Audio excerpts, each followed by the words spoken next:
Благодарам, подпредседателе. Почитувана колешке, во вашиот говор на два пати потенциравте капиталните инвестиции ќе се зголемуваат, и тоа кој да излезе од вашата пратеничка група го повторува. Меѓутоа, останувате само на оваа реченица. Ниту еден од вас не спомена која капитална инвестиција ќе се реализира во 2022 година. И еве која сте ја почнале во 2021 година, па ќе продолжи да се реализира во 2022 година. Може би вие ќе ни кажете кој капитален проект ќе го започнете во 2022 година.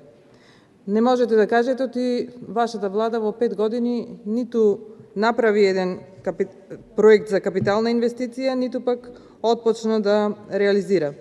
Се задржавте на буџетот за Министерството за образование, најверојатно заради тоа што идите од тој сектор од образованието.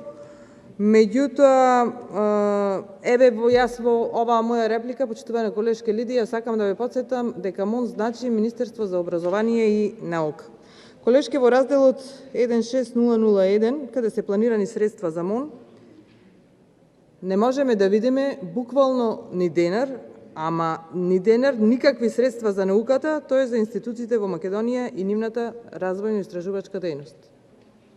И како сакате Македонија да оди напред или Македонија да оди во Европа? Се задржавте на буџетскиот дефицит, капиталните расходи, кои што во овој буџет се планираат на неверојатни 37 милиарди денари. Колешке, па 5 години сте на власт и веќе е јасно дека СДСМ нема капацитет за реализирање или за исполнување на капитални инвестиции. Министерството за финансии во буџетот за 2022 година предлага буџетски дефицит, како што од неверојатни 33 милиарди денари, а во 2019 година буџетскиот дефицит, кога еве повторно беше на власт СДСМ, беше 13 милиарди денари. Во вашата реплика не издржавте, па мораше да го споменете ВМРО-ДПМНЕ. Заборавате дека сте вие власт и дека излегувате овде на говорница за да го браните буџетот кој што го предлага оваа влада, предводена од премиерот, досегашен ваш председател и премиер во заминување. Па сакам да ве потсетам, заради тоа што сакате да справите споредби со ВМРО-ДПМНЕ, ВМРО-ДПМНЕ, односно влада на ВМРО-ДПМНЕ имала највисок дефицит во 2014 година во европска должничка криза од 22 милиарди денари.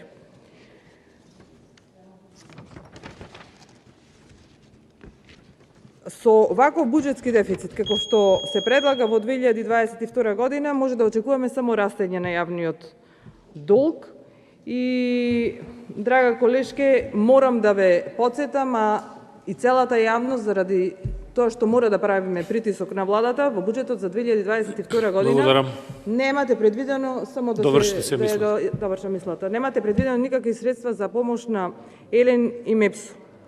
Гледаме дека овие енергетски компании се во длабока криза и доколку не им се помогне, Република Македонија во зимскиот период ќе остане без електрична енергија. Она што го очекувам од вас да се залагате да се одвоја средства, па макар и веднаш имало ребаланс на овој буџет кој што нема да може да се реализира. Благодарам.